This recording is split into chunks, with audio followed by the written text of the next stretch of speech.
Box and Wireless Scotland, the very best of your box and wireless. You're live on Scottish Phoning, good morning. Good morning, Scotty.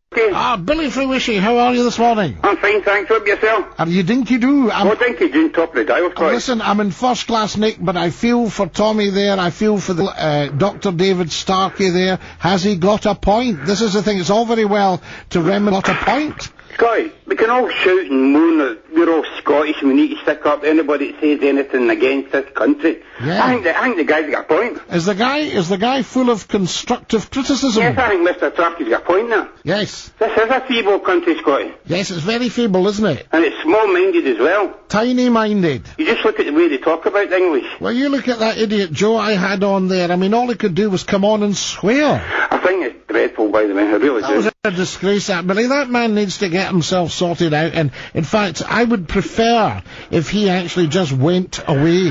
Well, we were just talking in Royce there and Friday about Tommy there. Yes. Yes. I'm just wondering if he's went down the road, they'll not help out there. Well, you would hope they would. The only thing is, I think they're stashing... I don't know what the situation... Are they not having to stash a lot of loot for the Olympics? Yeah, but... They do run some special things. He's doing it for special projects. That would be either special lottery funding. I don't know if Tommy would hang there. I don't know if he's been down that road. Well, it's certainly another route to explore, but I think it's vital that centre remains open. And if anybody's listening out there who's got a few quid to spare, get yourselves into 5 Campbell Lane and speak to Tommy Moffat. Yeah, I agree with that. I'll tell you why, because that is it's needed, Scotty. That centre's needed. Of course it's needed. You just listen to the way that man speaks. But you see, the other thing that we've got to look at, and this is the unsavoury side of post-traumatic stress. Tommy mentioned about violence, about drinking, about drugs, about families breaking up. Now, all that costs the state a fortune if you look at it from the coldest point of view. Yes. You know, if you looked at it from the, as cold as you possibly can, if you took a look at it, you think, this costs the state a lot of money. Why not take some of that money and just give it to the centre? Yeah, well, see all these things, see that thing you saw about the Gurkhas, this country's it's shameful, Scotty. It's very shameful. I mean, these men have fought and died for this country for 200 years. I mean, let me just say this, Billy.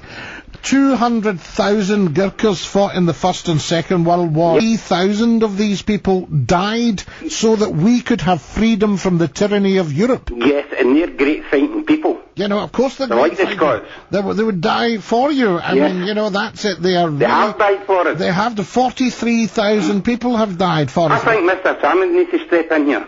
I think you're right. Mr. Cameron? No, Mr. Salmon in Scotland. Mr. Salmon, I think he should step in here and say, right, I'll take them. Well, I think we could look after 43,000 Gurkhas, couldn't we? Yes. You know, I mean, you think about the places that have been depopulated. You take towns like Hamilton, Airdrie, Coatbridge.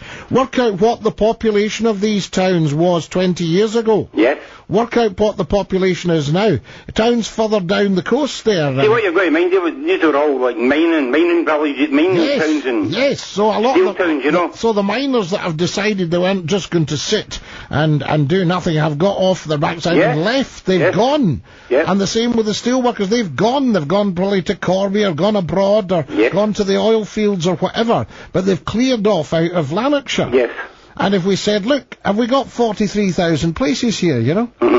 I think you could. I think you could put them up in the bar, Scotty. These men would work. They're hard-working people. Very, very hard-working people. So you had the Gurkha community say, look, can you do something for us in Scotland? Can you whatever? And remember, they're a regiment of people as well. They're old soldiers. They're former soldiers. I can't understand this government. Why don't we have the Lanarkshire Gurkha Brigade reform it? Why don't we reform the Cameronians? Yes. And there's 2 Scottish regiments right away. Keep talking about Tommy again with deck servicing. Could they not help out there, Scotty? Well, yes, it's a thought, isn't it? On a quid Why don't they help out? That's what they're there for. A quid pro quo basis. Of course, they're the same. They're funded the same way, isn't they? Really? What, the Gurkhas? No, the ex-service ones. Oh, the ex-service ones, like... Yes, all the things like the... I think they're funded the same way, isn't it? So it's like it's a charity, isn't it? Well, the Earl Haig Poppy Fund, the Royal British Legion. Yes. all that sort of thing. But I think also governments have to say, look, if you're sending these soldiers out, you've got to look after them, because, Of course. I mean, apart from the fact, I know they've nicked everybody's pension, but I mean, people were getting pensions and things like that. We look after our disabled people. We look after our people who are on invalidity. Correct. We look after people who can't get a job. Yes. So why not look after our ex-service people properly? Yes, this is it, because they are affording, the Gurkhas are affording brigade, if you say. Well, yes, They're not interested. Well, to a great extent, I mean, they're a regiment of the British Army. Yeah, but saying that, they do it with their own soldiers.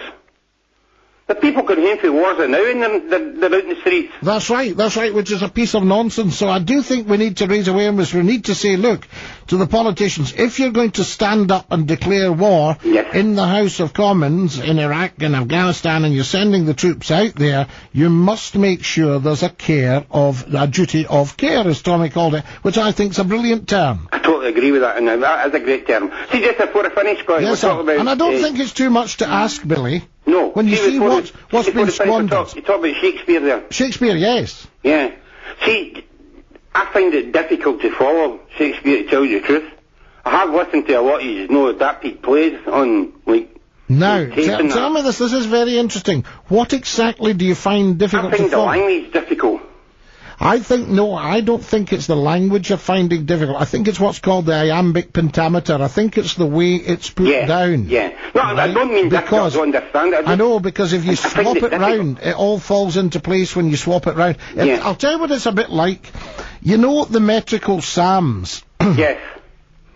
And you know they change the words to fit in with the common meter. Yes, You've either got long meter or common meter. So if you read the Psalms, the Psalm would say something like, the Lord is my shepherd. There is nothing for what I shall want. He leadeth me by the still waters. Yeah. You know, he walketh me through the green pastures. Yea, even though I were to walk through the valley of the shadow of death, I would fear no evil. But if you see the written it down for singing, Yes. the Lord's my shepherd, I'll not want. He makes me down to lie. In pastures green he leadeth me, the quiet waters by. So it fits in there. Now, I think that Shakespeare has done the same thing with the language. And if you sort of listen and then it falls into shape, then your ear gets attuned. Yeah. But you see, one of the things we do, and you've just said it, which is very interesting, you're a highly intelligent man, but you've said, I can't.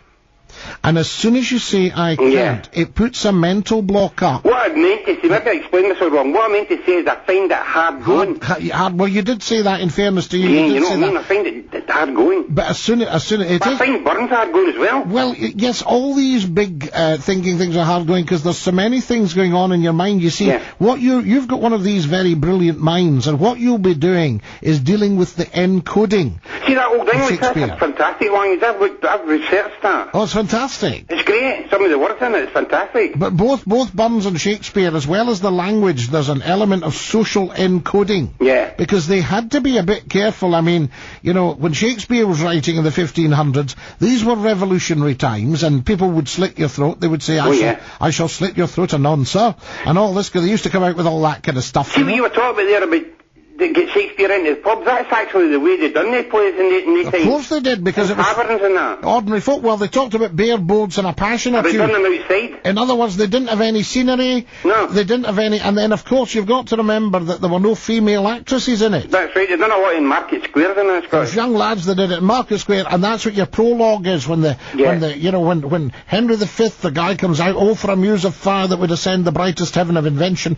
a kingdom for a stage, princes to act, and monarchs to behold the Now, swelling don't you scene. think if they'd done that on the Saturday, Friday night here, it would empty the pubs? Oh, and it'd be people huge. would go to watch that. Of course they would. Now, you see, he's coming out with that prologue, he's coming out with that, because what it means is, shut up, you lot, and listen. Yeah, yes. That's what he's actually saying, you know, Yeah. and then finishes up gently to hear, kindly to judge our play. In other words, I hope you'll enjoy this. Seeing Brandon that wee bit, what about, why did he write the Scottish play? See if you take the Scottish play, why did he do that? Was he telling us something? Yes, I think he was telling us something. I think he was also, there's a bit of literary license in there, a bit of historical license. You think he was poking fun at the Scottish? No, I don't think so. I think he was pointing out just the kind of trickery that goes on in high office in those days. Well, that's like Burns, isn't it? The stuff. I mean, if you think it, Lady M in the Scottish play, she had to kind of live with her conscience. Yes.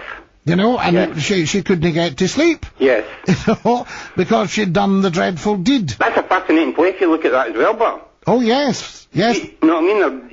He's telling you things there. He's telling you all sorts He's of... making you think, yeah. And he's also making you think about, instead of burning your old witches, listen to what they're saying when they're hubble, bubble, toil and trouble in their cauldron. Fantastic, isn't it? So it's great stuff. So when it actually comes alive, which the words do anyway, and once you get into it, remember, it's like anything. I mean, this phone-in program's got its own language to a certain extent. Yes. And when people get into it, the language of the phone-in gives you a smile. But I don't think, Mr. Sark, I don't think you can actually compare Burns and Shakespeare. Well, I think they were at different times, but they were also up to different things. They were different types of writers as well. They were up to different things, you see, and remember that, who was Burns writing for? Did he expect to be world famous? No, I think he was writing for the people. I think he was writing for the folk in the village. Yes, that's what I think essentially, as well. and of course he was made... He was a local writer. He was a local writer, and he was made famous, but then again, local village life is what we've all come from. Well, he's writing about things that he did in his work and things like that. Yeoman stock, you see, whereas Shakespeare was writing purely to entertain. He was a mass entertainer. Yes, I think that's the difference. And he was doing it to get the money, because the more plays he turned out, the more loot would come his way. Exactly. So, you know, I don't think Burns was doing it for the loot. For money. No, Burns did not write his poetry for money. So, Burns is a different kettle of fish. It's just they're only linked because they're regarded as national icons. I think David Starkey was demeaning him a bit there. Burns was a big man. He was a big man, you know what I mean? Well, I mean, David Starkey is a controversial person. And he's a clever man as well. But he's a very, very clever man. But it's difficult. You see, if you're at all prickly in society, people don't welcome in. We like the weak-minded in this country. Yeah, the Scottish don't like anybody running them down in any way. We don't like the strong-minded who speak their mind. That's not popular in this country for some reason. I don't understand why, because I think every man, woman and child in Scotland should have something to say. Yeah, but what's saying is the Scottish love to do it. They love to run the English then. Yeah, but you look at this programme, Billy. Let's have it straight. This is a talk-in. This is a meeting place for the people of Scotland. Every day between 10 and 12 they can come and meet and hear what the Scots are on about. Now, we get a handful of very, very good quality calls like yourself. And Paul. You must always bring Paul. We get a half-witted idiot like Joe. Now, why does the half-witted idiot decide to abuse the privilege? Because he can't discuss anything. He's not got the mentality, he's not got the brains, he's not got the where to come on and talk about one of your subjects. Very strange, you know. I mean, I know we go for big thinking, but there are lots of big thinkers. Yes. Maybe they've just sort of lost a feeling of confidence in themselves. Well, you take somebody like Ali there. Ali can come on and talk about anything, any subject you propose. Very brilliant lady, yes. You know what I mean? Yes, and I think that generally the whole phone-in, I never ever finish a programme without thinking, my goodness, that's big thinking today. Yes. You know, and big talk. There's some great callers, I must say. It's fantastic stuff, including your good self. And I'll tell you, have a nice day, Scotty. You look after yourself, and dinky-doo. Dinky-doo, and top of the dial. Top of the dial to you, sir. There we are. That's the Billy from Wishy, talking nothing but sense. To your telephones as quickly as possible, folks. A lot to get through this morning, and so little time to do it in. 01698 337 107. If you're ringing and ringing and ringing, and redialing, and you can't get through to Scottie McClue and the radio, keep trying. Ring and ring and ring and redial and redial and redial. Remember, the winner never quits, the quitter never wins. Quitter never wins.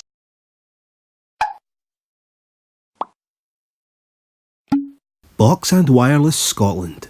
The very best of your box and wireless.